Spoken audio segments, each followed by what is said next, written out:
Bien, buenos días, doctores. ¿Sí me escuchan y ven mi presentación? Buenos días, doctor. Sí, sí se ve. Muchas gracias, gracias Alejandro, muy amable.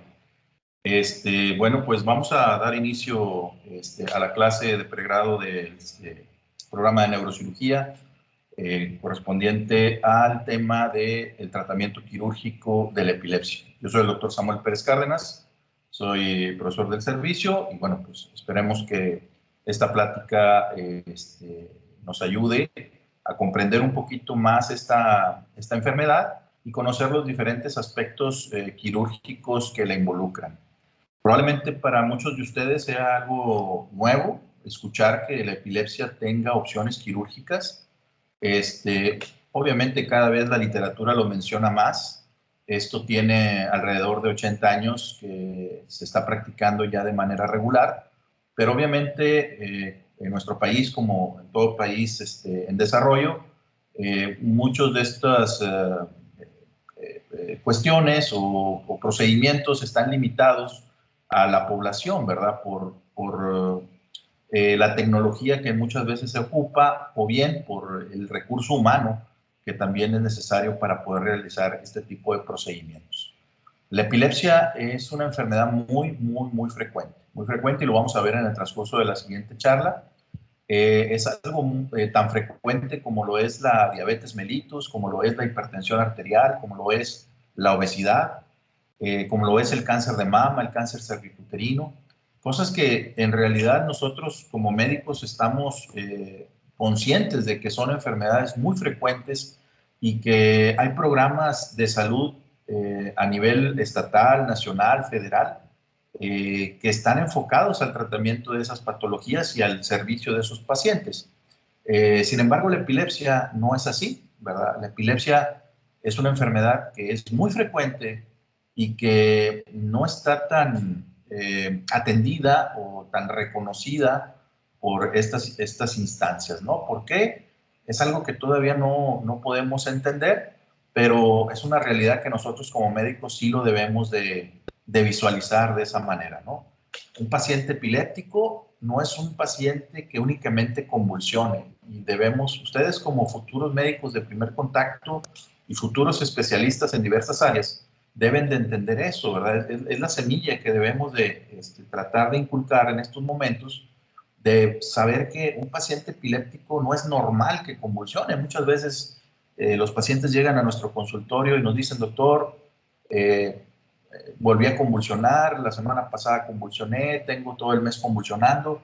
Y la respuesta muchas veces del médico es normal, no se preocupe, usted es epiléptico, siga tomando sus medicinas y regrese en un mes por el resto del medicamento. Y eso lo hacemos en el servicio social, en el seguro social, en el IMSS, en el ISSSTE, en muchas partes, ¿verdad? Yo también lo hice cuando fui médico pasante del servicio social, y tenemos esa idea, ¿no? De que el paciente, pues si es epiléptico, ya está condenado a convulsionar. Y no es así, ¿verdad? Un paciente epiléptico generalmente son pacientes completamente funcionales, donde su inteligencia y sus capacidades neurológicas no están afectadas y que únicamente su problema es que tienen crisis epilépticas, ¿verdad? Pero hay medicamentos que pueden controlarlos y si los medicamentos no logran este control, pues hay procedimientos quirúrgicos que podemos ofrecerles, ¿verdad? Entonces, ese es el punto al que debemos de llegar. Sin más preámbulo, vamos a dar inicio a la sesión. Y bueno, hablando un poquito de historia, como les comentaba, la epilepsia pues es una enfermedad muy frecuente y también es una enfermedad que desde tiempos antiguos es conocida. Es conocida y ya la gente que se dedicaba a la medicina en esos tiempos intentaba buscar una ayuda, intentaba buscar una cura, no nada más para la epilepsia, sino para todas las enfermedades del ser humano. Pero hablando específicamente de la epilepsia, ya buscaban la manera de ayudarle al paciente epiléptico a que no convulsionara.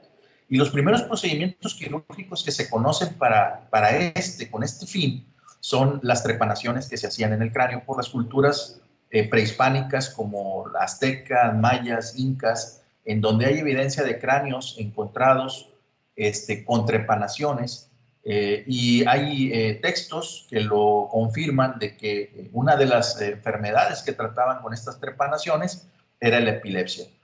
La epilepsia siempre ha tenido un sentido, y lo sigue teniendo, ¿eh? En muchas partes de nuestro país todavía piensan que son cuestiones religiosas, que son cuestiones mágicas, que el paciente que tiene epilepsia está invadido por algún espíritu, tiene una relevancia celestial o mágica, y es el hecho de por cuál convulsione, ¿no?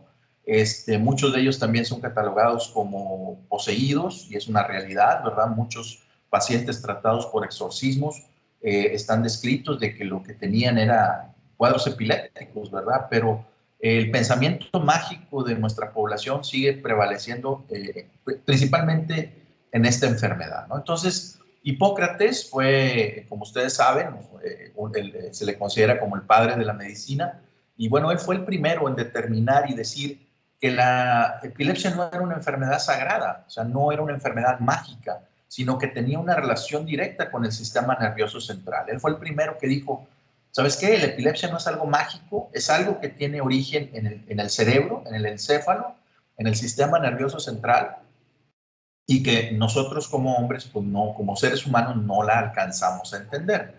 Eso fue lo que Hipócrates describió. Galeno, quien fue uno de sus alumnos más destacados, coincide, ¿verdad?, con su maestro y reconoce que la epilepsia proviene de algún sitio de nuestro cerebro, y es el primero en dar el término de aura. Fíjense que desde entonces se conoce este término y lo seguimos utilizando hasta la fecha. Ha habido muchos cambios en las clasificaciones de la epilepsia por parte de la Organización Mundial de la Salud y de la Liga Internacional contra la Epilepsia, pero el término de aura sigue prevaleciendo y sigue siendo útil y sigue siendo, vamos a llamarlo así, válido, ¿verdad? Para mencionar esas crisis parciales simples que antes se conocían, ese aviso que tiene el paciente epiléptico de que va a tener una crisis convulsiva, va a tener una crisis epiléptica, y que puede ser una variedad muy importante de diferentes signos y síntomas que puede presentar el paciente. Entonces,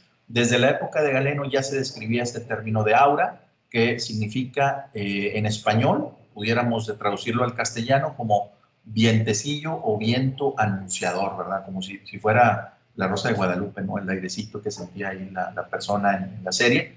Eso es como más o menos Galeno lo describía, ¿no? Algo que anunciaba que iba a presentarse una crisis epiléptica, ¿no? Alejandro de Tralles, pues, fue un médico bizantino que también describe el aura, una de las auras más características, que lo vamos a ver también en el transcurso de esta charla, que se conoce como aura epigástrica, una aura que se presenta principalmente en la epilepsia, que se origina en el lóbulo temporal, que es una sensación de vacío a nivel de la boca, del estómago, una sensación de algo que sienten los pacientes, que no, muchas veces no saben describir, y eso se conoce como una aura epigástrica. Muchos de estos pacientes a veces son referidos al servicio de gastroenterología con el gastroenterólogo, porque creen que es una cuestión de reflujo gastroesofágico, y así los tienen 10, 15 años, ¿no? Tomando omeprazol, ¿verdad? Sintiendo esa sensación, y lo que ellos tienen, pues, es crisis convulsiva, ¿no? Crisis epilépticas. Entonces, es muy importante, como en todo, la clínica y la semiología de nuestros pacientes, ¿no? Hacer un enfoque preciso de esto, ¿no? Esta es una diapositiva que siempre muestro en mis presentaciones, en donde está representada una obra de arte pintada por Rafael en el año de 1520, y que se conoce con el nombre de la Transfiguración de Cristo. Y esta pintura representa un pasaje bíblico que me voy a permitir leer de manera textual, y que dice: Maestro, te he traído a mi hijo porque él tiene un espíritu malo en él y no puede hablar. Cuando el espíritu lo ataca, lo tira al suelo, espuma por la boca, aprieta los dientes y se endurece por todas partes. Y Rafael representó en este aumento de la proyección de la pintura al paciente que está descrito en este versículo bíblico de esta manera, ¿verdad? Y si ustedes pueden leer el versículo o lo que dice, el pasaje bíblico, pues nos está hablando de un paciente que está convulsionando, ¿no? Que tiene una crisis tónica generalizada, que, bueno, pues aquí lo representan como una cuestión mágica, ¿no? De que el paciente tiene un espíritu malo, está poseído, ¿no? Y fíjense cómo representa Rafael al paciente que está convulsionando. Pareciera ser que tiene esta posición con una elevación del miembro superior derecho, el miembro superior izquierdo se queda hacia abajo, la cabeza y los ojos parece ser que tienen una versión oculocefálica hacia la derecha, ¿verdad? Y tiene una posición tónica generalizada, ¿no? Parece ser que está representando, y así somos más específicos, algo que se conoce como una posición del esgrimista o posición o fencer position, que es la posición del esgrimista. Y esta posición y esta manera de colocar el cuerpo y la cabeza en algunos pacientes que presentan crisis epilépticas de este tipo se originan en el lóbulo frontal. Entonces, una epilepsia que se origina en alguna parte del lóbulo frontal pudiera tener esta posición del esgrimista. Y bueno, Rafael lo representa en su pintura desde el año 1520. Probablemente Rafael no sepa qué esté representando, pero nosotros pues ya lo pudiéramos deducir nada más con ver la imagen, ¿no? Entonces es algo muy interesante que también la Biblia menciona que existía la epilepsia en esos tiempos y que incluso se le adjudica a Jesucristo, ¿verdad? Al personaje central de la Biblia, la curación de un niño epiléptico, ¿no? Entonces hay también pinturas que destacan este milagro, fue de los milagros realizados por Jesucristo, independientemente de las creencias de cada quien, debemos de ver esto como algo de literatura. Entonces, Jesucristo, bueno, también se le adjudica que curó a un niño epiléptico, ¿verdad? También hay evidencia de nuestras culturas prehispánicas, como les comentaba, desde nuestra cultura maya, que es la parte del sur de nuestro país, junto con Guatemala y Centroamérica, y la azteca, ¿verdad? La azteca, que es pues la cultura establecida prácticamente en nuestro país únicamente, en donde relacionaban a la epilepsia con la magia o con cuestiones sagradas, ¿no? Es lo que les comentaba. Está descrito que la epilepsia se conocía con este término, tup y cal, y que significaba o que se pudiera traducir como una enfermedad temible e incurable. Fíjense que desde esos tiempos ya se tenía catalogado a esta enfermedad como algo incurable, como algo temible. O sea, esa segregación social existe desde estos tiempos y se sigue prevaleciendo en estos momentos. Muchos pacientes epilépticos no les dan trabajo, no los dejan estudiar. ¿Por qué? Pues porque convulsionan, aunque sean pacientes o sean personas 100% productivas y neurológicamente íntegras, ¿no? Pero esa segregación social sigue existiendo en nuestro país y ojalá esa discriminación que actualmente ahora se conoce con ese término, esa discriminación sigue existiendo y ojalá pues, eso vaya desapareciendo. Y nosotros los médicos somos piezas importantes para que esto también se vaya solucionando, ¿no? En el Perú, en los incas, también hay escritos en sus códigos acerca de esta enfermedad, ¿verdad? Aquí hay una representación pictográfica de la mujer del caudillo inca Cap Yupanqui, en donde ella está, pues, presentando una crisis epiléptica, ¿sí? Aquí ella la describen como que presentaba hasta 3 veces por día, arremetía contra la gente, gritaba y se rasguñaba la cara, se arrancaba los cabellos, ¿verdad? Todo esto derivó a que el esposo la dejara, ¿verdad? La abandonara y se casara pues con su hermana, ¿no? Dijo, la hermana está sana, mejor me voy con la hermana y dejo la epiléptica, ¿no? Bueno, eso es lo que describe el código inca, ¿verdad? Acerca también de esta enfermedad. Son pasajes que en donde se reconocía esta enfermedad. Es decir, esta enfermedad existe pues desde tiempos inmemorables, ¿no? Y como les comentaba, las trepanaciones, los cráneos encontrados con trepanaciones bien hechas, con estos instrumentos, ¿verdad? Hechos con obsidiana principalmente, que era un material que es un material bastante duro, y hacían incisiones pues bien perfectas, ¿no? Muy bien delimitadas. Y la idea era, a través de este agujero, que saliera el espíritu maligno, ¿verdad? Que estaba atacando al paciente epiléptico y encontrar una cura, ¿verdad? No nada más las trepanaciones se hicieron para la epilepsia, se hicieron para el tratamiento de traumatismos craneoencefálicos. Hay evidencia de que hacían ya cranioplastías con oro y plata, pero hablando específicamente de epilepsia, sí hay descrito de que las trepanaciones fueron los primeros tratamientos quirúrgicos para esta enfermedad. Ahora, ya hablando de tiempos modernos, la Organización Mundial de la Salud acepta que la epilepsia es un problema de salud pública, muchachos. Es un problema de salud pública, así como les decía, de la diabetes, hipertensión, obesidad, cáncer de mama, cáncer cervicuterino, la que quieran, ¿verdad? La epilepsia también debe considerarse un problema de salud pública por los números, por la gran cantidad de pacientes que tenemos, por la prevalencia tan alta que tenemos, no nada más en México, sino a nivel mundial y principalmente en los países en desarrollo, como el nuestro, ¿verdad? Que son de prácticamente América Latina, ¿no? Todos los países de América Latina. Entonces, se calcula que alrededor de entre 50 y 70 millones de pacientes, de personas en el mundo, padecen algún tipo de crisis epilépticas o de crisis convulsivas. ¿Sí? Algún tipo de epilepsia tienen 70 millones de pacientes en el mundo. ¿Sí?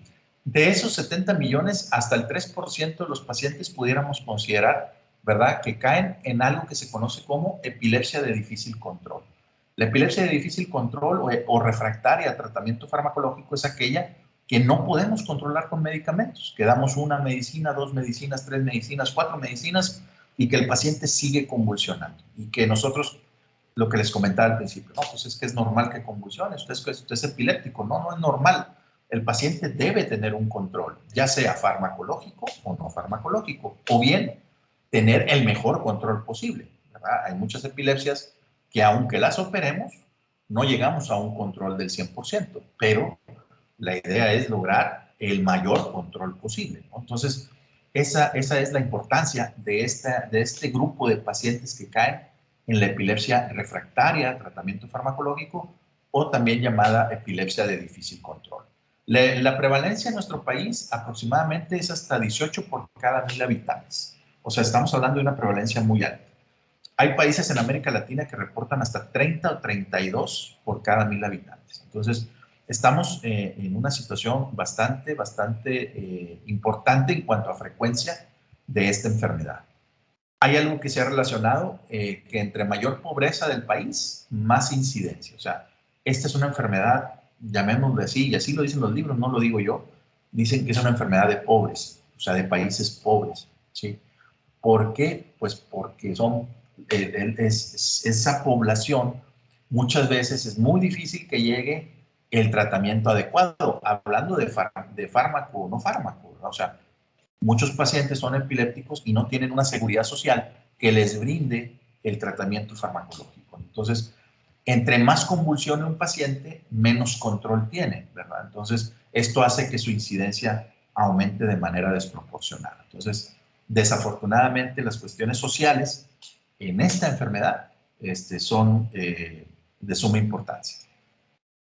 Y esta es la definición que nos da la Liga Internacional contra la Epilepsia, las siglas en inglés es ILAE, y es la entidad que controla o rige todo lo relacionado a la epilepsia en el mundo, ¿no? Entonces, la ILAE nos dice que cuando no se logra un control satisfactorio de las crisis epilépticas, a pesar de utilizar medicamentos antiepilépticos útiles a niveles tolerables durante 1 o 2 años, excluyendo los eventos no epilépticos y la falta de adherencia al tratamiento, eso lo debemos de considerar como una epilepsia de difícil control, ¿no? O sea, aquel paciente que toma sus medicamentos adecuados, a dosis adecuadas, tolerables, ¿verdad?, dosis tolerables, y que aún así no se controla, ¿verdad?, debemos de excluir a aquellos que no se toman las medicinas porque no tienen dinero, porque no completan para sus fármacos, porque ellos solos hacen sus ajustes para que les alcance el medicamento para el mes, etcétera.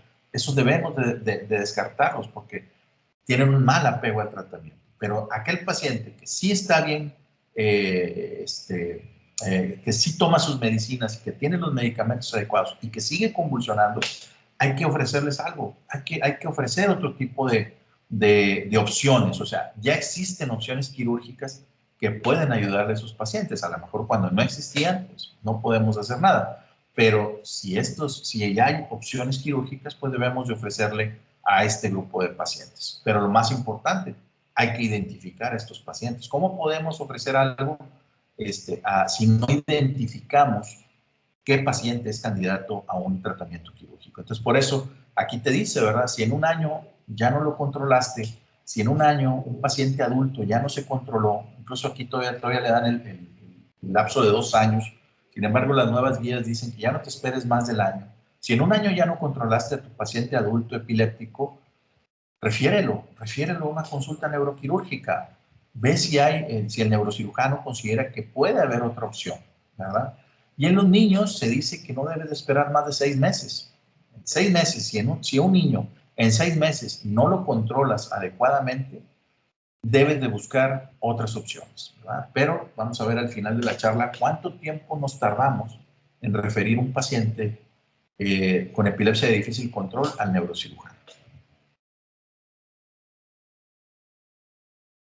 Esto es lo que les comentaba acerca de que el paciente epiléptico no únicamente convulsiona, el paciente no nada más son crisis, el paciente epiléptico tiene también serias consecuencias en su salud física y en su salud mental. Entre más convulsionen, los pacientes tienen alteraciones cognitivas, ¿verdad? Empieza a haber cambios en la conducta, incluso pudieran desarrollar enfermedades psiquiátricas, ¿sí? Por eso es importante que estos pacientes estén controlados. Y físicamente estos pacientes se ven vulnerables porque muchos de ellos tienen caídas frecuentes y esas caídas pueden provocar golpes en la cabeza, fracturas de huesos largos, ¿verdad? Que puedan ver mermada su calidad de vida. Y ya no es nada más de epilepsia, sino también una fractura o un hematoma intracerebral, subdural, epidural, etcétera, ¿no? Y muchos de ellos pueden hasta fallecer secundario al traumatismo craneoencefálico que tengan posterior a una crisis epiléptica. Caen de lleno, se golpean, se fracturan. Si los operamos de un hematoma subdural agudo, sabemos la alta mortalidad que tienen estos pacientes y llegan a fallecer. Entonces, ya este paciente que falleció, pues ya falleció por un hematoma subdural agudo, ¿verdad? Entonces ya en el certificado de función le ponemos hematoma subdural agudo, pero en realidad el sustrato de ese hematoma pues fue la crisis convulsiva, la crisis epiléptica. Si ese paciente estuviera bien controlado, pues a nadie me lo asegura, pero una posibilidad es que nunca se hubiera caído y no se hubiera muerto de eso, ¿verdad? Entonces, esa es la importancia de tener un buen control de estos pacientes. Son pacientes vulnerables a poder tener otro tipo de lesiones que pongan en riesgo su vida. Y existe una entidad que se llama, por sus siglas en inglés, SUDEP, que es el síndrome de muerte súbita en el paciente epiléptico. ¿Verdad? Son aquellos pacientes que son epilépticos y que de repente fallecen, que amanecen muertos, ¿verdad? Y ha habido casos recientes de personas famosas en el medio del espectáculo, ¿verdad? Que ustedes a lo mejor sí lo han leído por ahí, que se conocían epilépticos y que fallecieron a edades muy jóvenes, ¿verdad? Amanecieron muertos, ¿no? Y ese es el síndrome que se conoce como un síndrome o una enfermedad súbita, una muerte súbita asociada a la epilepsia. Recuerden que cada crisis convulsiva provoca cambios a nivel del ritmo cardíaco, ¿verdad? Y esos cambios a nivel del ritmo cardíaco pudieran provocar, ¿verdad? Un infarto o un paro cardiorrespiratorio, ¿verdad? Y muchas veces, pues, no nos damos cuenta o el paciente no tiene el auxilio y pues son pacientes que fallecen, ¿no? Entonces, el SUDEP es algo que en pacientes en epilepsia de difícil control es algo que sí vemos de manera frecuente, ¿verdad? Entonces, eso es importante. Y lo que les comentaba acerca del tratamiento con fármacos, ¿verdad? A pesar de que han salido medicinas muy buenas y cada vez salen antiepilépticos con nuevos mecanismos de acción, con más tolerables, menos efectos secundarios, todo eso sí se ha visto beneficio en cuanto al paciente, al uso del medicamento. Sin embargo, ningún medicamento ha demostrado que tenga mejor efecto benéfico en el control de crisis, ¿verdad? O sea, todos controlan lo mismo en cuanto a porcentaje, ¿verdad? Son más fáciles de tomar, tienen liberación prolongada, son más tolerables, menos efectos secundarios, pero en el control de crisis no se han modificado. Entonces, ya desde el año más o menos, desde hace 20 años, Juan y Brody sacó este estudio en donde nos dice que el 47% de los pacientes que tienen epilepsia se controlan con un solo medicamento. Menos de la mitad, doctores, se controlan con terapia. ¿Sí? A ver si pueden apagar sus micrófonos, por favor. Se los voy a agradecer. Ya casi terminamos. El 47% de los pacientes van a estar únicamente con un medicamento. Si el paciente con monoterapia no se controla y le agregamos un segundo fármaco, únicamente vamos a alcanzar a controlar el 13% de ese grupo de pacientes. Y si después de un segundo fármaco sigue convulsionando y le agregamos un tercero, un cuarto, un quinto o hasta un sexto, porque yo he visto pacientes hasta con 6 o 7 medicamentos antiepilépticos, únicamente vamos a controlar el 4%. Entonces, ¿qué quiere decir esto? Pues que si ya con un solo fármaco no lo controlaste, pues ya no te hagas guaje, ¿no? O sea, algo está pasando y ese paciente necesita otro tipo de opciones, ¿no? O sea, yo no digo que no se los des, sino que busques otras opciones, ¿no? Entonces, eso es importante saberlo, ¿no? Ahora, para fines quirúrgicos, la epilepsia se va a dividir en dos grandes áreas. La epilepsia que se origina en el lóbulo temporal y la epilepsia que se origina fuera del lóbulo temporal. Y esa se conoce como extratemporal. ¿Ok?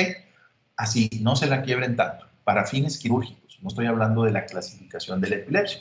Si hablamos de clasificación de la epilepsia, eso es otro boleto. ¿Sí?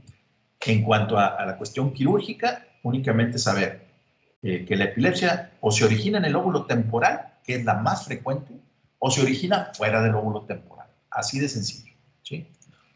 La epilepsia que se origina en el lóbulo temporal, como les comentaba, es la más frecuente. Es la más frecuente en la población.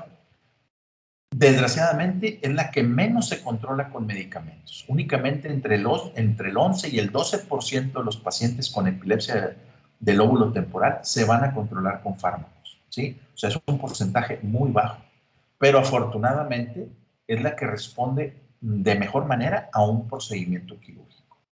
Entonces, así en resumen, si yo diagnostico un paciente con epilepsia del lóbulo temporal, ¿cuál es el mejor tratamiento para ese paciente? La cirugía, ¿verdad? Ahí sí no tengo pierde, ¿sí? Pero nos estamos empecinados a darles medicamentos, a ver si se controlan, siendo que la literatura es muy clara y que me dice, ¿sabes qué? Nomás el 11% lo vas a controlar. Si ya no lo controlaste en 6 meses, un año, refiérelo. ¿Por qué? Porque la epilepsia del lóbulo temporal generalmente está asociada a una lesión en la estructura cerebral del lóbulo temporal. Y esa lesión generalmente es algo que se conoce como una esclerosis mesial del lóbulo temporal. La esclerosis mesial del lóbulo temporal, ¿verdad? Está asociada a crisis febriles en la infancia, ¿verdad? O a antecedentes de hipoxia neonatal. Recuerden que el hipocampo es una estructura muy sensible a los cambios de oxígeno al momento del nacimiento. Y aquellos pacientes que tienen antecedentes de circular de cordón, de hipoxia neonatal, de sufrimiento fetal, pueden tener cambios mínimos en la oxigenación cerebral que puedan afectar las neuronas del hipocampo, ¿verdad? Acuérdense que el hipocampo está en la profundidad del lóbulo temporal, en la porción medial o mesial, ¿verdad? Y que junto con la amígdala forman un complejo, ¿verdad? Que es altamente sensible a esos cambios de oxigenación y que en la etapa adulta, o en la etapa de la niñez o de la adolescencia, dependerá de la evolución de cada paciente, van a desarrollar una epilepsia del lóbulo temporal. Entonces, esta es lo importante que hay que reconocer en este grupo de pacientes. Pacientes con epilepsia, investigar los antecedentes perinatales, ¿verdad? Ya sea con la mamá, con el papá, con el propio paciente, para poder determinar si ese paciente tiene algún factor de riesgo que pudo haber desarrollado una esclerosis mesial del lóbulo temporal, ¿verdad? Que la esclerosis mesial pues tiene manera de diagnosticarse, ¿verdad? ¿Por qué es importante la cirugía de epilepsia en el lóbulo temporal? Pues porque les comento, ¿no? Es la que mejor se controla con una cirugía, porque es la más frecuente y por el costo que representa en países de desarrollo. Lo que les comento, si ya sabes que únicamente el 10% lo vas a controlar, pues imagínate todo lo que vas a gastar en los pacientes únicamente con fármacos, ¿no? Entonces, el 64% de todas las cirugías que se realizan en el mundo son del lóbulo temporal. Entonces, es lo más frecuente. Entonces, tenemos nuestra semiología, nuestra investigación de ese cuadro clínico del paciente nos va a determinar si es o no una probable epilepsia del lóbulo temporal. Y aquí está el cuadro clínico más característico de la epilepsia del lóbulo temporal, ¿verdad? Esto está con los términos anteriores, ¿verdad? Ya no se conoce, ya la Organización Mundial de la Salud y la ILAE tiene una nueva clasificación. pero créanme que es un poquito más confuso. Yo por eso dejo estos términos que se siguen utilizando, ¿verdad? Pero si somos muy puristas en el lenguaje, decimos, no, estos ya son términos del 2000, del 2002, del 2008, ¿verdad? Pero siguen siendo útiles, ¿no? Crisis parciales simples, que son las crisis, que son los pacientes que tienen auras, ¿verdad? Que son pacientes que tienen la sensación de que van a tener, algo les anuncia que van a tener una crisis epiléptica mayor, ¿verdad? Hasta en el 96% de los pacientes tienen aura. Y esas auras pueden ser esas sensaciones viscerales abdominales que les comentaba, que se conoce como aura epigástrica, a una sensación de vacío a nivel de la boca del estómago, de la región abdominal, ¿sí? Náusea, algo que sube y baja, ¿verdad? Como la bolita de la canción, una sensación epigástrica ascendente, pueden oler algo que los pacientes generalmente no saben describir, pueden tener alteraciones visuales o alucinaciones visuales, más que alteraciones, alucinaciones visuales, o la sensación de experiencias ya vividas que se conoce como el déjà vu, o experiencias no vividas como se conoce el jamais vu, ¿no? El 100% de los pacientes pasan de tener un aura a tener crisis parciales complejas, que eran lo que son actualmente las conocidas como crisis focales, ¿sí? Y estas son las que el paciente se desconecta, las clásicas ausencias que dice el paciente, ¿no? No, es que a mí me dan ausencias. En realidad no son ausencias, son crisis parciales complejas o crisis focales, porque las ausencias son crisis generalizadas. Eso es algo muy que los médicos debemos de saber. Pero la gente, la población, el paciente, la conoce como ausencia, ¿no? No, es que a mí me dan ausencias. ¿Y cómo es tu ausencia? No, pues me desconecto. ¿Cuánto tiempo te desconectas? Ah, pues de 2 a 3 minutos. Ah, pues entonces eso no es una ausencia, ¿verdad? Una ausencia es segundos, ¿verdad? Se desconectan durante segundos y siguen tomando sus actividades previas a la desconexión. En cambio, las crisis parciales complejas duran minutos, ¿verdad? Esa desconexión dura minutos. El paciente no sabe decir, no responde, no obedece órdenes, sí puede hablar, pero generalmente habla incoherencias, ¿no? Además, están acompañados de automatismos manuales y orales, es decir, empiezan a chupetear, empiezan a hacer ruidos con la boca, empieza a haber bruxismo, ¿verdad? Algunos tienen grito, tienen un grito inicial, ¿verdad? Y las manos las mueven mucho, se tocan la ropa, se tocan la mesa, buscan como si estuvieran buscando algo, incluso se tocan los genitales, ¿verdad? Se desabrochan la camisa. Esos son automatismos manuales y orolinguales que van acompañados de esta desconexión del medio, ¿verdad?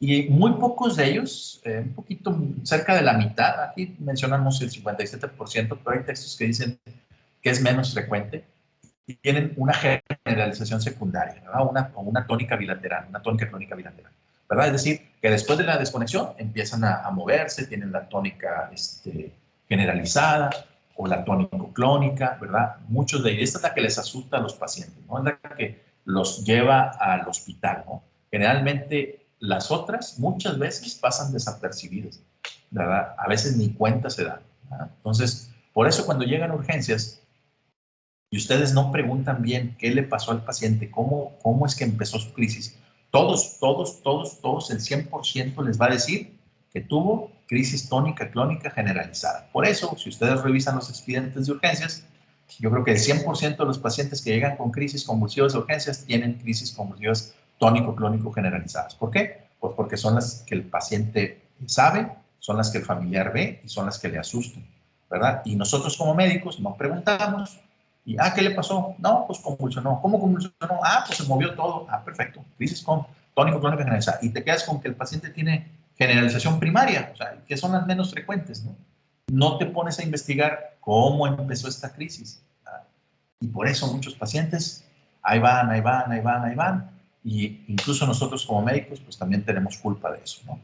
Sí, puede haber una hemiparesia que se conoce como una hemiparesia de TOT, cuando el paciente queda con una debilidad de un hemicuerpo, ¿verdad? Y eso es por fatiga neuronal de la corteza motora, cuando se origina ahí cuando tiene propagación la crisis hacia esa área, o una fase aposital cuando el área de Broca se ve involucrada, ¿no? Entonces, recuerden, cuando tengan un cuadro clínico similar a piensen en una esclerosis del lóbulo temporal. Investíguenlo, mándenlo a investigar, mándenlo a un tercer nivel, a un segundo nivel, investiguen ustedes, pero hagan algo. ¿Por qué? Porque ese paciente muy probablemente puede llegar a curarse incluso si lo sometemos a un tratamiento quirúrgico. Estos son los hallazgos en resonancia magnética de la esclerosis mesial del lóbulo temporal, ¿verdad? Una atrofia del hipocampo en el 95% de los casos, es decir, el hipocampo se ve más pequeño, ¿verdad? Se ve esclerosado, más pequeño. Recuerden que el hipocampo está pegadito al cuerno temporal del sistema ventricular, ¿verdad? Entonces, si el hipocampo está pegadito al cuerno temporal y el hipocampo se hace chiquito, ¿qué pasa con el ventrículo? Pues se hace grandote, ¿verdad? Entonces, vemos un aumento en las dimensiones del tamaño ventricular de ese lado, ¿verdad? Del lado en donde estamos sospechando que tiene la esclerosis del lóbulo temporal. Y puede haber una atrofia y retracción del fornix, ¿verdad? Entonces, esos hallazgos ya son más específicos del radiólogo, pero bueno, nosotros como médicos también debemos de tratar de identificarlos y conocerlos. Debe haber algo que se conoce como fenómeno de concordancia, es decir, si yo ya tengo un cuadro clínico sugestivo de una esclerosis del lóbulo temporal, tengo una imagen sugestiva de que sí tengo una atrofia, una esclerosis o un hipocampo esclerosado, pues eso lo tengo que confirmar con un electroencefalograma, ¿verdad? Entonces, debe haber un fenómeno de concordancia entre esas tres áreas, la cuestión eléctrica cerebral, la clínica de mi paciente y la imagen de mi paciente, que me diga exactamente dónde se origina la crisis. El chiste de esto es saber dónde se origina y hacia dónde se propaga. Y eso muchas veces el cuadro clínico, la semiología de las crisis me lo dice. ¿Y cómo lo confirmo? Pues con una resonancia magnética y con un electroencefalograma, ¿verdad? Los electroencefalogramas pues, son de superficie, ¿verdad? Y lo ideal es que sean prolongados. Un electroencefalograma convencional dura 30 minutos. Incluso hay gente que lo hace hasta de 20, que no debe ser, pero lo hacen de 20. 30 minutos. Muchas veces 30 minutos es un espacio muy reducido para que a veces un paciente convulsione o tenga una actividad interictal que se conoce, tenga la actividad eléctrica normal. Por eso se recomienda que sean electroencefalogramas prolongados. 1, 2 horas, 3 horas, 5 horas, 8 horas. Hemos tenido pacientes hasta 24 horas conectados hasta que salta la crisis y nos dice exactamente dónde se origina la crisis. ¿Okay? Esa es la gracia de esto.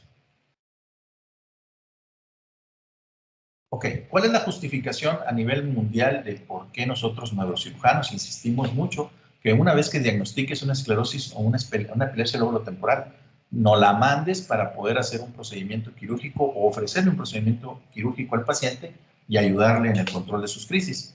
El doctor Samuel Wiebe, es este personaje que está en esta diapositiva, es un doctor de raíces mexicanas, nacido en Durango, hecho en la Ciudad de México, en el Hospital de Nutrición, pero luego hizo una subespecialidad en Canadá en epileptología y el doctor pues se quedó allá. Allá él radica en Canadá, actualmente es el presidente internacional de la Liga Internacional contra la Epilepsia, ¿verdad? Un mexicano, ¿sí? De nacimiento. Entonces, él publica en el 2001, ¿verdad? Este artículo en donde reúne 80 pacientes con epilepsia del lóbulo temporal. Los 80 pacientes tienen epilepsia del lóbulo temporal diagnosticada por resonancia, por clínica y por electroencefalograma. A 40 de ellos los opera, a 40 de ellos les sigue dando tratamiento farmacológico y lo sigue durante el tiempo. Fue un año nada más el seguimiento.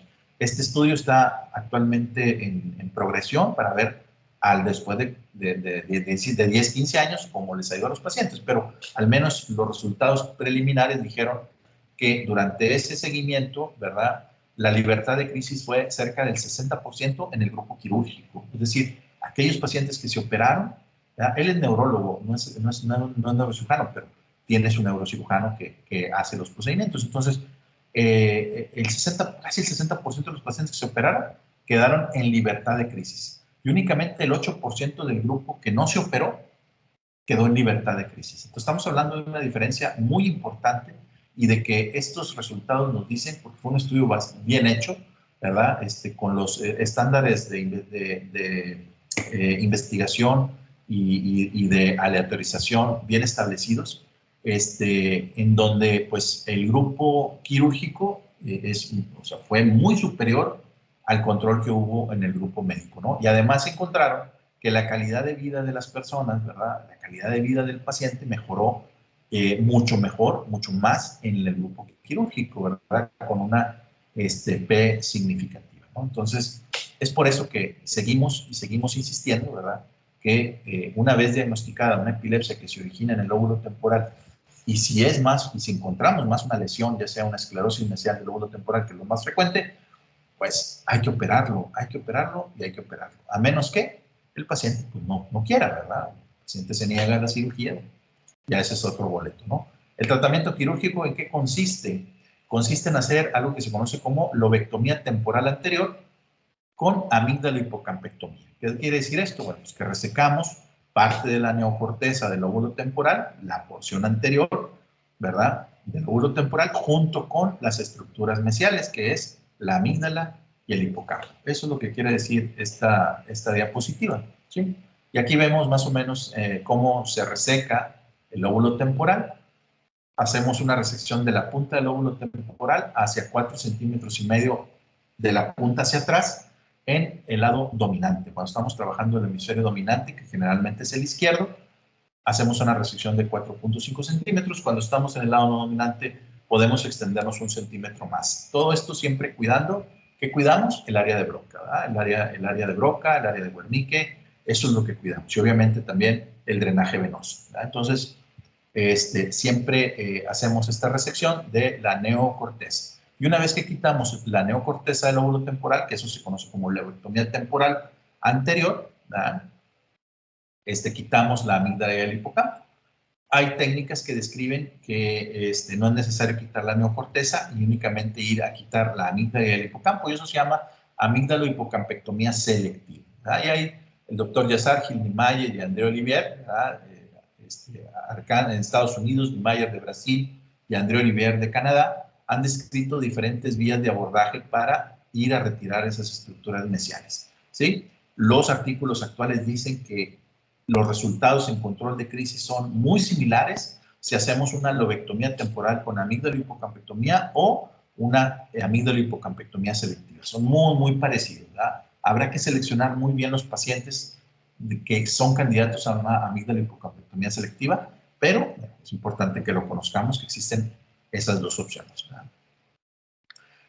La electrocorticografía es algo que es muy útil en este tipo de pacientes y en este tipo de procedimientos, que consiste en colocar una malla, una gradilla que tiene unos electrodos, y esta gradilla va conectada directamente al equipo de electroencefalografía. Entonces, esto es como hacer un electroencefalograma de superficie, pero en lugar de poner los electrodos en el cuero cabelludo, los colocamos directamente sobre la corteza cerebral. Y esto lo hacemos antes y después de la resección, ¿verdad? Colocamos nuestra malla sobre el lóbulo temporal, hacia las estructuras mesiales, hacemos un registro, vemos que efectivamente tenemos una actividad epiléptica, una actividad eléctrica normal, una actividad irritativa, quitamos la malla, terminamos la resección, volvemos a poner la malla y evidenciamos que tengamos ya ausencia de esa actividad eléctrica anormal. Muchas veces sigue habiendo espigas que nos hablan de que sigue existiendo una área epileptogénica, pero si nosotros ya no podemos seguir resecando nuestro cerebro por un riesgo de lesionar alguna otra estructura cerebral, ¿verdad? Pues ahí nos detenemos. Entonces esto también nos sirve para saber el pronóstico de nuestros pacientes, ¿verdad? ¿Qué también le va a ir después de mi resección, ¿verdad? Entonces, mucha gente dice que la electrocorticografía en la epilepsia lóbulo temporal no es útil porque es una cirugía ya estandarizada, que no va a cambiar tu resección independientemente de lo que hagas, pero nos habla mucho del pronóstico, ¿no? Entonces, sí es algo que si lo puedes hacer, hazlo. Y la epilepsia extratemporal, que es la que les comentaba, que es la que se origina fuera del lóbulo temporal, pues esta puede estar en cualquier lóbulo del cerebro fuera del lóbulo temporal, frontal, parietal, occipital e incluso la ínsula, ¿verdad? Y generalmente está asociada a lesiones. Sí puede haber epilepsias extratemporales donde las resonancias sean completamente normales, y esos son los pacientes más difíciles de tratar, pero afortunadamente son los menos frecuentes. Generalmente son pacientes que tienen lesiones asociadas a la zona epileptogénica que está descargando de manera anormal, y esas lesiones pueden ser desde malformaciones vasculares, lo más frecuente es el cavernoma, hasta lesiones neoplásicas de lenta evolución, ¿verdad? Lesiones gliales que van creciendo despacio y algo que se conoce como displasia cortical, ¿verdad? Que es una alteración en la migración neuronal, ¿verdad? En el traslado de las neuronas al momento de formarse en nuestro cerebro, y que esas neuronas quedan esparcidas, ¿verdad?, fuera de la sustancia gris y forman focos epileptogénicos, ¿no? Entonces, algo que se conoce como displasia cortical, que puede ser en varios grados, es algo que frecuentemente vemos en la epilepsia extratemporal, ¿verdad?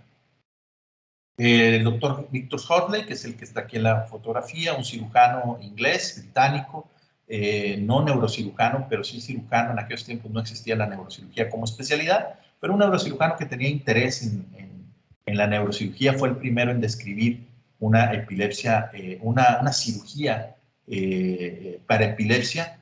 Fue el primero en describirlo, una cirugía para tratar un foco epileptogénico o una zona epileptogénica.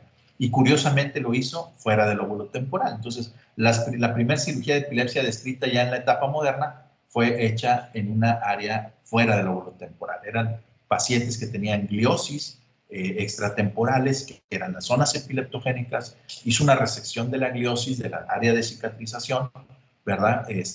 Eran generalmente asociadas a fracturas hundimiento, y los pacientes se curaban o tenían un mejor control de las crisis convulsivas. Entonces se le considera como el primero en realizar este tipo de procedimientos, ¿verdad?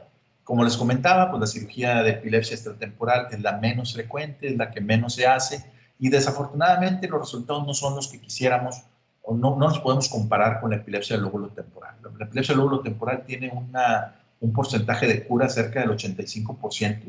El 65% pueden quedar libres de crisis sin medicamentos, y hasta un 85% puede quedar libre de crisis aún tomando medicamentos, pero a dosis menores, incluso con monoterapia, ¿verdad? Entonces, es importante también conocerlo, ¿verdad? Porque es menos frecuente y nuestros resultados son menos satisfactorios en la epilepsia extratemporal, porque generalmente las zonas de propagación de la epilepsia extratemporal involucra áreas elocuentes. Las áreas elocuentes son las áreas importantes de nuestro cerebro que tienen funciones específicas y, por ejemplo, se puede propagar hacia el área de Broca, ¿verdad? Entonces yo no puedo quitar esa propagación, no puedo cortar el área de Broca, porque entonces dejo un paciente apásico.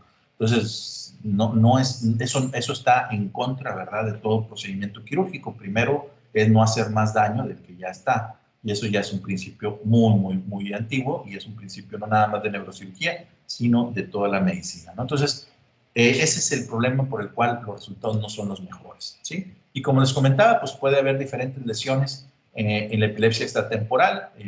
Podemos clasificarlas en 3 grupos: las neoplasias de bajo grado, malformaciones vasculares como el cavernoma, la displasia cortical que les comentaba, y por último, aquellos pacientes que pueden tener resonancias normales, que no vemos nada, y esos son los más difíciles a veces de tratar, en donde se requieren estudios un poquito más avanzados, como la tomografía por emisión de positrones, el SPECT, ¿verdad?, para poder determinar cuáles son las áreas que están siendo las zonas epileptogénicas, ¿no? Nada más los resultados, eso es un ejemplo de los resultados que podemos tener después de una cirugía extratemporal. Estamos hablando de que el beneficio es cerca de entre el 50 al 55%, ¿verdad? Esa es prácticamente la mitad de los pacientes, pero de todas maneras yo considero que si a la mitad de los pacientes podemos beneficiarlos con un mejor control de crisis, pues yo creo que valdría la pena tomar los riesgos que esto conlleve, ¿verdad? Obviamente cada paciente es diferente y habrá que individualizarlos. Existen procedimientos, muchachos, que se llaman procedimientos paliativos. Paliativos. Ya acabamos con lo que sí podemos, la epilepsia lóbulo temporal, la resección de las estructuras que ya platicamos, podemos llegar hasta la cura. La epilepsia extratemporal, si quitamos la lesión que vemos por ahí, ¿verdad?, podemos también llegar a un buen control, ¿verdad? Pero hay pacientes que no son candidatos a resecciones tan definidas, ¿verdad? En donde, por ejemplo, hay síndromes epilépticos como los niños que tienen síndrome de Lennox-Gastaut o síndromes de West, ¿verdad? O la enfermedad de Rasmussen, ¿verdad?, que son enfermedades devastadoras, epilepsias catastróficas, donde los pacientes convulsionan infinidad de veces, 200, 300, 500 veces al día. ¿Por qué? Porque son pacientes que tienen hasta 5 tipos de crisis. Por ejemplo, Lennox-Gastaut tiene hasta 5 tipos de crisis. ¿Cómo es posible que convulsione 500 veces al día? Pues tiene 5 tipos de crisis, imagínate. Si convulsiona a cada 5 minutos, claro que las puede juntar, ¿no? Entonces, la callosotomía es un procedimiento paliativo muy útil, ¿verdad?, que desafortunadamente no se hace tanto porque quedó como que estigmatizada este procedimiento. Los pacientes les iba mal porque no se hacía bien el procedimiento, y es por eso que no se llega a hacer con la frecuencia que quisiéramos. Pero recuerden que el cuerpo calloso es la principal fibra comisural de nuestro cerebro y es quien conecta un hemisferio con el otro, ¿verdad? Son las fibras que conectan un hemisferio con el otro. Ustedes ya saben dónde se encuentra el cuerpo calloso, que tiene diferentes partes y que une un hemisferio con el otro. Bueno, la idea de esta callosotomía pues es hacer una desconexión, ¿verdad? Una desconexión de un hemisferio con el otro y evitar la propagación rápida que tienen estos pacientes. El primero en describirla fue este personaje, ¿verdad? Que es el doctor Wegener, neurocirujano formado, alumno directo de Harvey Cushing, y él fue el primero en describir la callosotomía como tratamiento para la epilepsia. Y lo identificó con pacientes que tenían neoplasias gliales malignas que destruía, que tenían convulsiones y que al momento de que la neoplasia destruía el cuerpo calloso, los pacientes se les quitaban las crisis, ¿no? La principal indicación de la callosotomía es el síndrome de Lennox-Gastaut. Son pacientes que convulsionan, como les comento, prácticamente durante todo el día. Estos son sus registros electroencefalográficos. Pacientes que generalmente traen cascos. ¿Por qué? Porque tienen caídas frecuentes. Ellos tienen algo que se conoce como epilepsia o crisis tipo drop attacks o crisis atónicas, en donde pierden el tono muscular de manera repentina y se les cae la cabeza, el cuello e incluso todo el cuerpo. Y estos pacientes pues tienen generalmente lesiones importantes en su cráneo, por eso usan casco. Entonces, estas crisis atónicas responden muy bien a la callosotomía. Por eso se ofrece callosotomía en pacientes con síndrome de Lennox-Gastaut y les va bastante bien. Si tú les quitas de 500 convulsiones, les quitas 300, créeme que el familiar te lo va a agradecer, ¿verdad? Y la calidad de vida del paciente mejora mucho, incluso la calidad de vida de la familia, ¿no? La estimulación del nervio vago es otro procedimiento paliativo que podemos utilizar. Esto se conoce desde tiempos también, desde el siglo XIX, en donde se observó que dando un estímulo directo hacia la carótida, había una yugulación de crisis convulsivas. Entonces decía, no, pues es que si le presionan la carótida, no, la carótida no tenía nada que ver, pero recuerden que por detrás de la carótida pasa el nervio vago, entonces era la compresión del nervio vago la que favorecía a este control de crisis. Entonces dijeron, bueno, si no nada más lo comprimimos y le damos electricidad, le damos una estimulación eléctrica al nervio vago, ¿qué podemos hacer? Bueno, se evidenció que la estimulación eléctrica intermitente del nervio vago favorece al control de las crisis y desde 1997 la FDA aprueba el uso de la estimulación del nervio vago para el control de crisis convulsivas, ¿no? Recuerden que el nervio vago derecho-izquierdo tiene diferente trayecto anatómico y tiene una distribución diferente en su trayecto, ¿no? Entonces el nervio vago izquierdo se distribuye principalmente hacia los ventrículos del corazón y el nervio vago derecho tiene principalmente hacia las aurículas y hacia el nodo sinoauricular. Por eso se prefiere o la indicación es hacer una estimulación del nervio vago izquierdo para no tener alteraciones eléctricas miocárdicas al momento de estar dando la estimulación eléctrica, ¿sí? ¿Cómo funciona la estimulación vagal? Se dice que es algo multifactorial, ¿sí? Entonces, puede haber cambios en el flujo sanguíneo cerebral, puede haber cambios en la expresión de los neurotransmisores y principalmente lo que provoca es una desincronización electroencefalográfica. Este se supone que es el principal mecanismo de acción y esto se debe a las múltiples conexiones que tiene el nervio vago, ¿verdad? A través del núcleo solitario, del tracto solitario, ¿verdad? Se distribuye a muchas partes de nuestro encéfalo y provoca esa desincronización. Entonces, es por eso que la estimulación del nervio vago se ha conocido como algo muy útil y es un electrodo que va envuelto en el nervio vago, va conectado a un generador, a una batería como la del Parkinson, ¿verdad? Y esa está dando un estímulo eléctrico de manera intermitente que nosotros podemos ir modificando por medio de una paleta, ya ahorita actualmente creo que ya es de manera inalámbrica, ¿no? Las indicaciones, pues como les comentaba, lo principal es el síndrome de Lennox-Gastaut, pero una epilepsia multifocal, estados epilépticos, esclerosis tuberosa, todo lo que se considera como epilepsia o síndromes epilépticos catastróficos pudieran ser candidatos a este tipo de tratamiento. Aquellos que no aceptan una cirugía, pacientes que no son candidatos a un tratamiento quirúrgico, pues también pudieran verse beneficiados con la colocación de este estimulador. Y esto es lo que les decía, es una incisión en el cuello, una incisión en la línea axilar anterior, se envuelve el nervio vago con el electrodo, se conecta a un generador o una pila, ¿verdad? y esa pila va en un bolsillo que hacemos aquí a nivel del pectoral anterior, ¿verdad? Y va conectado, aquí está el electrodo conectado y va conectado hacia acá, hacia esta pila, ¿no? Entonces, esa es cómo se coloca este estimulador, ¿no? Y esta diapositiva nos dice el costo-beneficio de lo que puede ser el manejo de los pacientes quirúrgicos o el manejo de los pacientes epilépticos con cirugía. Muchas veces dirán, oye, doctor, es que eso es muy caro, una craniotomía, una callosotomía, el vagal, etcétera. Pues sí, probablemente sí se tenga que hacer una inversión inicial, pero a largo plazo, ¿verdad? Definitivamente los gastos que puede provocar un paciente quirúrgico son menores a aquellos pacientes que toman medicamento todos los días, toman de 3 a 4 fármacos, caen en terapia intensiva por estatus epiléptico, caen infinitas veces en urgencias por descontrol de sus crisis, se golpean la cabeza, se operan de una craniotomía, se operan de esto, se operan del otro, de una fractura. Todo eso son gastos también que puede provocar un paciente epiléptico, ¿verdad?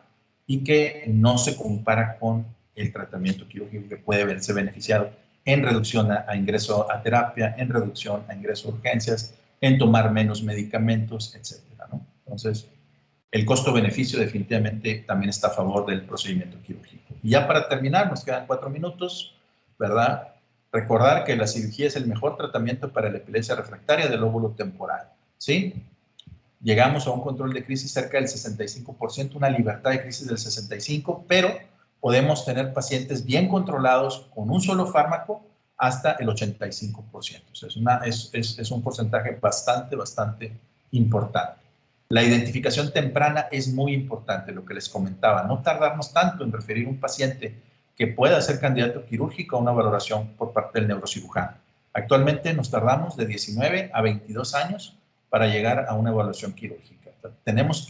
Tienen que pasar cerca de 20 años para que el que esté atendiendo a ese paciente diga, ¿sabes qué? Ya no lo controlé, mejor que alguien más lo vea. Entonces, eso, la ley dice que no deben pasar más de un año, pues creo que algo anda mal, ¿no? Lo más importante en la cirugía de epilepsia paliativa, lo que les comentaba de la callosotomía, la estimulación vagal, etcétera, es la calidad de vida de los pacientes. O sea, dices, pues le voy a quitar bien poquitas crisis. Sí, pero si le quitas ese poquitas crisis, vas a mejorar mucho la calidad de vida del paciente y de la familia.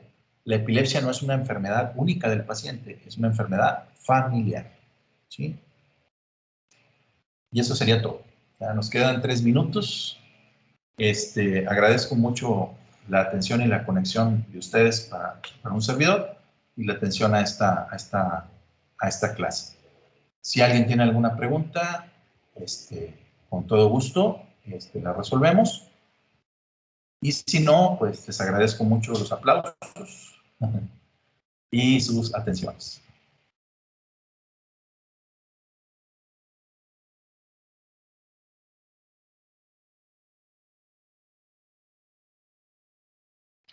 Ok, pues yo creo que no hay más, no hay dudas.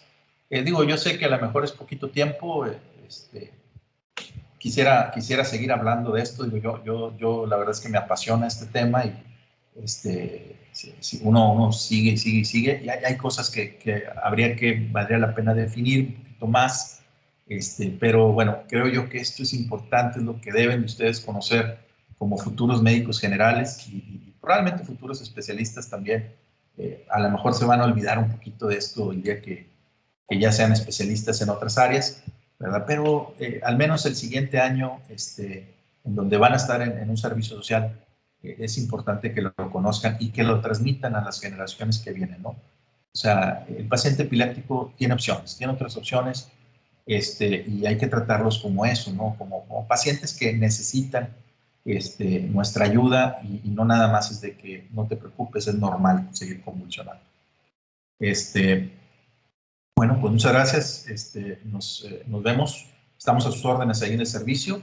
Si algo se ofrece, ya pronto va a regresar la modalidad presencial. Parece que vamos a empezar con algo híbrido y luego ya nuevamente presencial. Y bueno, pues a seguirnos cuidando de este bicho y esperemos que todos estemos bien y salgamos adelante. Muchas gracias por su atención. Gracias, doctor. Contrario, gracias. Doctor. Buen día. Igualmente, bye. Gracias, doctor.